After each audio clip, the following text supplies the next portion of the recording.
rồi, xong mài qua em. Bứt ruột. Không, kia là cái của tôi. Thắng như nào tôi.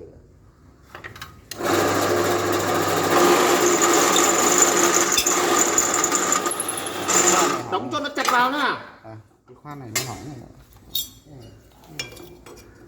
Để đóng ra. Đóng ra. Đây là đóng nhà. Ừ.